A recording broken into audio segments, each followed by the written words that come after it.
Welcome to Bible Reader Companion. We're continuing our studies in James chapters 1 through 3, and today we're going to read from James chapter 3. Again, as yesterday, it's a fairly lengthy reading, but I think you'll find it's very important that we include all of this as we talk together. James chapter 3, beginning in verse 1, and we're again reading from the New King James Version. My brethren, let not many of you become teachers, knowing that we shall receive a stricter judgment. For we all stumble in many things. If anyone does not stumble in word, he is a perfect man, able also to bridle the whole body.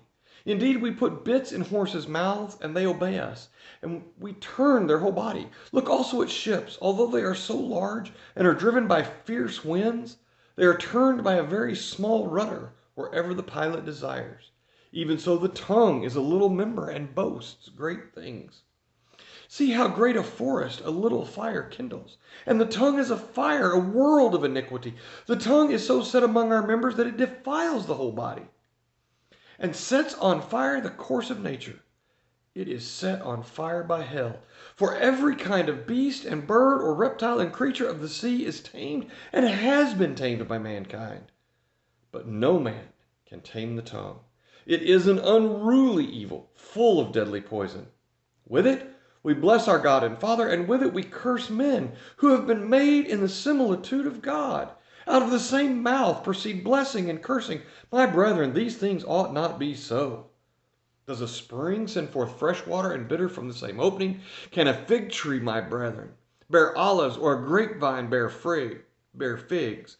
Thus no spring yields both salt water and fresh. We talk a lot about the society we live in because it's what we have to deal with on a day-to-day basis. And we live in a society where the tongue is allowed to run rampant, both verbally and through text, social media. And I tell you, I am disappointed sometimes at the things that Christians say and the things that Christians allow to come out of their mouths. And I'm not merely talking about using curse words. I'm talking about how we speak ill of our brethren. I'm talking about how we say ugly things. And you know what's sad so many times in our society today is it's so easy for people to hide behind the mask of a name on social media and to say mean and ugly and hurtful things.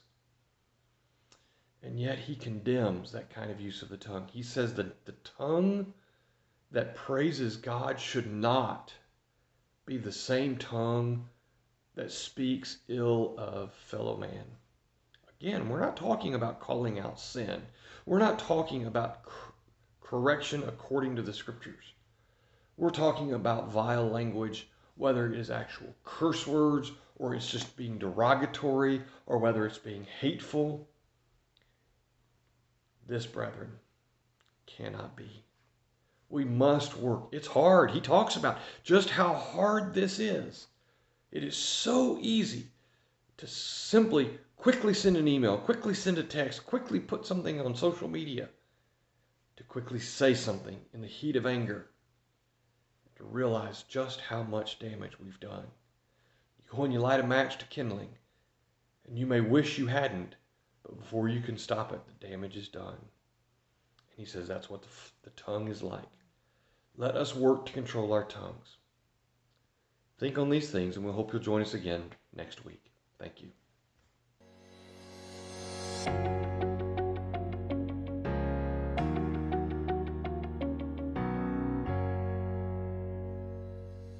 Thank you for taking the time to watch this video.